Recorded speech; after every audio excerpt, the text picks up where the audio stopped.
Laura Taylor has done impressive work, and also she does a lot of, I would say, like a lot of work to get us published dialogues between, many researchers around the world. So thank you, Professor. Welcome to Colombia. As we were saying, next year, hopefully we will get you here and we can have a, like meeting you properly. So thank you for joining us.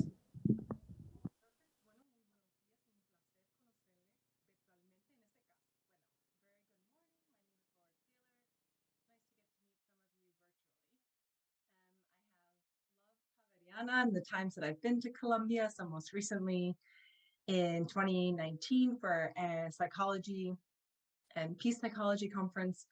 And just adding to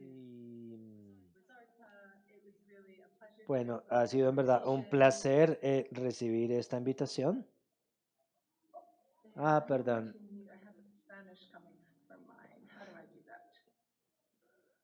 Y simplemente silencia tu computador, los parlantes de tu computador, si lo quieres. No, o no es desde acá. Ok.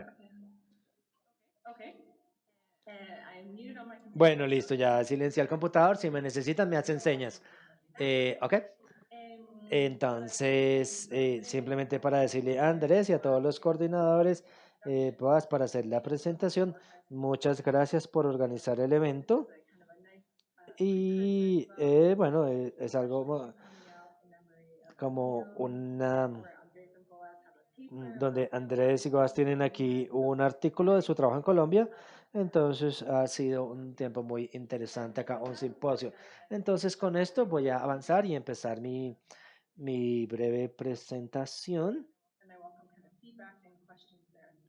Bueno, y al final también de pronto si podemos tener algo de retroalimentación de las preguntas.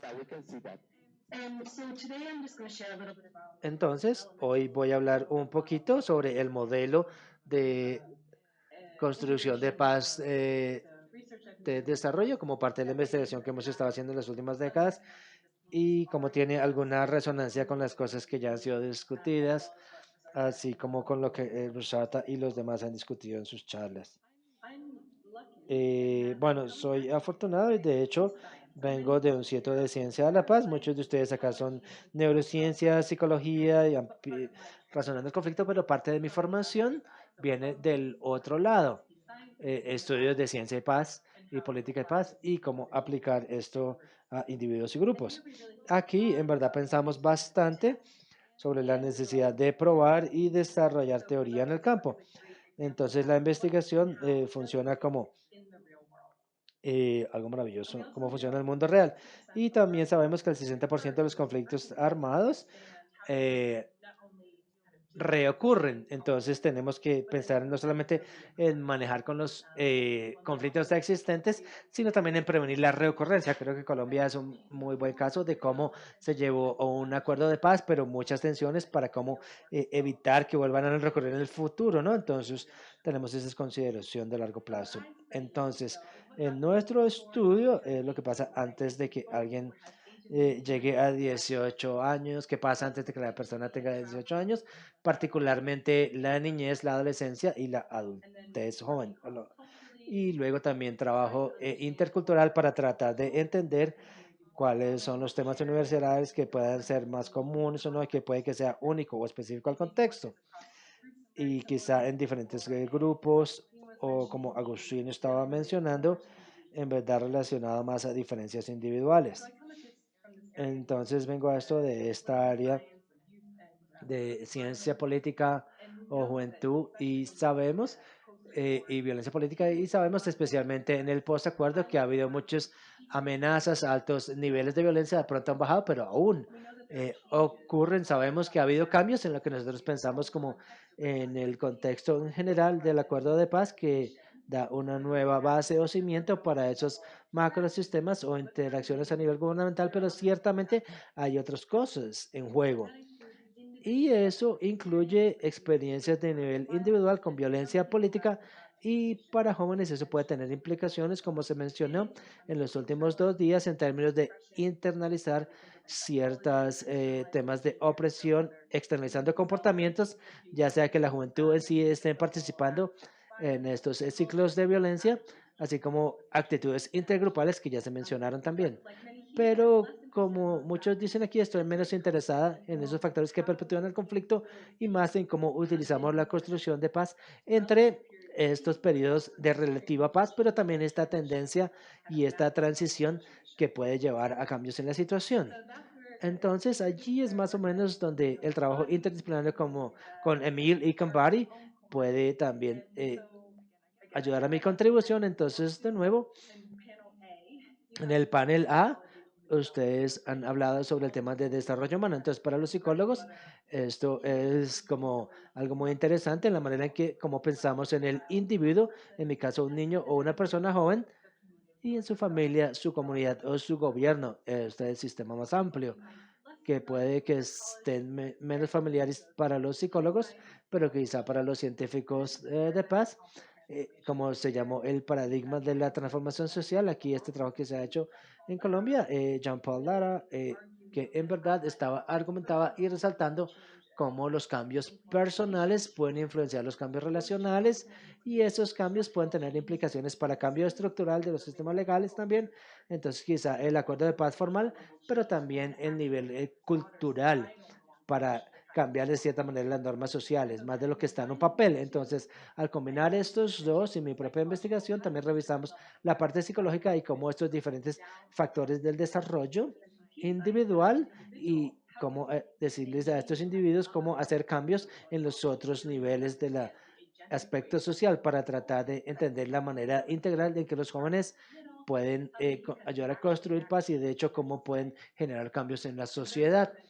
Y también estoy muy relacionado con el componente narrativo, que eso estaba hablando en la parte inferior, de cierta manera integrar esta idea de recordar la historia o vivir la historia cultural, así como se ve marcado por las experiencias individuales. Entonces, está hablando un poquito a la construcción de paz, que es esta integración crítica y esta acción intercultural, particularmente en los contextos de conflicto que apuntan al conflicto.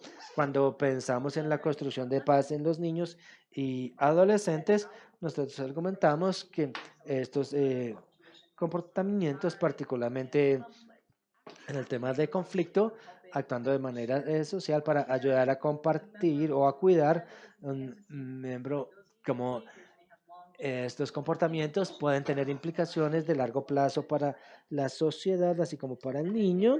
Y de nuevo, estamos tratando de conectar luego estos diferentes aspectos sociales que tienen retos metodológicos y trabajando aquí frente a esta dimensión.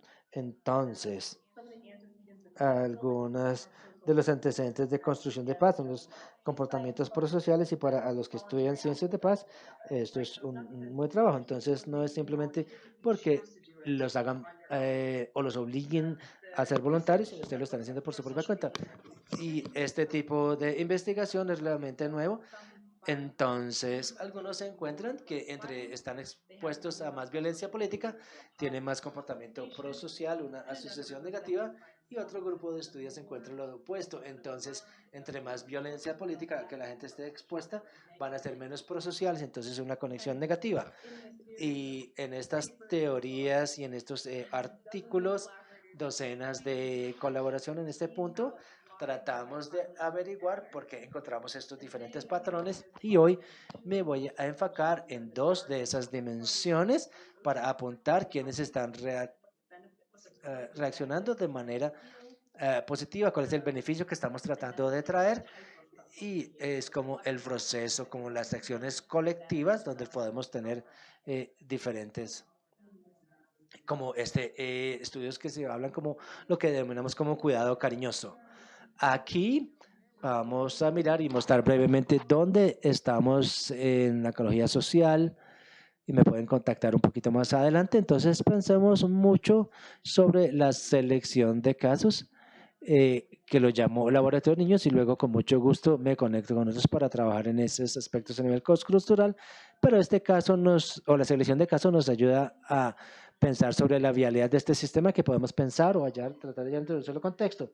Bueno, esto sí están trabajando o estamos trabajando en 5 diferentes contextos que en la parte del conflicto y la severidad. Y lo que nosotros encontramos acá en Macedonia, Kosovo e Israel, en estas áreas, así es como el conflicto histórico en cada uno de estos casos ha habido, ¿no? Y son conflictos históricos. Entonces miramos como que puede llevar a la violencia, ha ocurrido por varios, los niños ya habían sido educados o por lo menos una generación de paz. Ya había terminado hace un rato, entonces hay gran preferencia al endogrupo, esta barra gris y la barra negra. Entonces se les daba a ciertas personas y la opción de distribuirlos, los niños tenían preferencia hacia el endogrupo, que es común a este grupo, ¿no? Los niños obviamente se juntan con niños de 6 y 7 años, pero lo que nosotros veíamos en Kosovo, que tiene un conflicto más reciente y más violento, es que la distancia entre la barra gris y la barra negra es exagerada. Entonces tienen mayor probabilidad de tener afinidad con el endogrupo que con el grupo, el mismo en Israel, donde tenemos incluso ejemplos más recientes de violencia. Entonces, esto es como una manera simple de pensar en cómo un macrosistema puede afectar lo que es un proceso normativo en las preferencias, pero en contextos más de violencia más reciente y más violenta, podemos ver que el conflicto o que las diferencias se acentúan frente a la empatía endogrupo o exogrupo. Entonces puede que sea no simplemente en tribus o cosculturas, sino da una muy buena visual para situar el trabajo de lo que observamos en este laboratorio de niños. Aquí alguno del contexto que estábamos hablando, Irlanda del Norte, donde hubo violencia, aquí es donde estoy ahora. También se hizo otro estudio que habla acá sobre Kosovo y Macedonia, también más o menos 220 niños en el estudio, y aquí queríamos saber cómo los niños aprendían sobre grupos que no son diferentes en términos de etnicidad o raza. Por ejemplo, en Irlanda del Norte, para los que son familiarizados o que han leído, no. El Reino Unido, todos esos colores asociados con la comunidad, y luego el color verde y naranja, que está más asociado con los católicos o tener identidad irlandesa. Y les mostramos a los niños una serie de imágenes.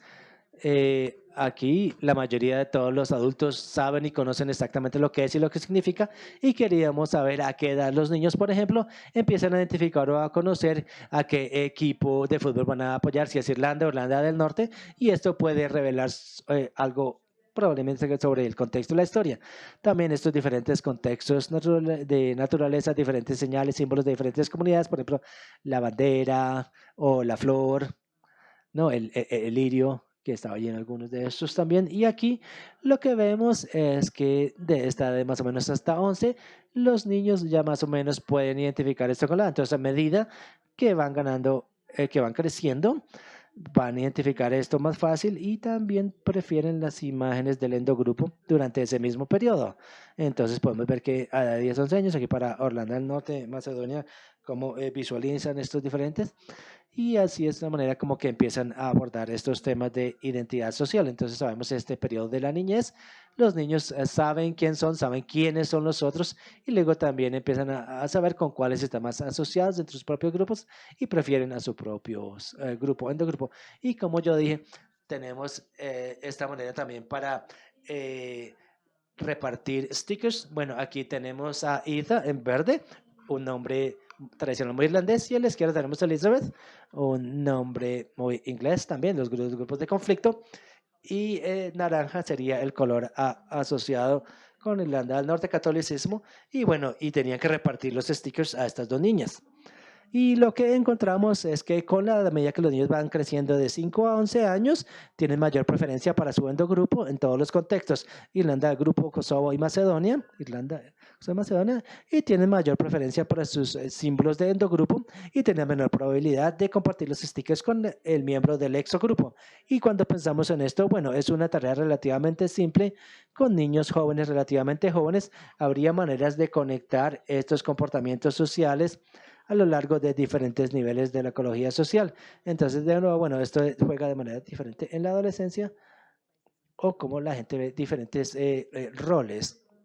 Aquí esto muestra sobre algo del trabajo de empatía que Emil y yo hemos hecho esencialmente para ayudar a entender y reconocer las emociones de otros, la psicología social, las actitudes de empatía y los diferentes modelos que tenemos de empatía.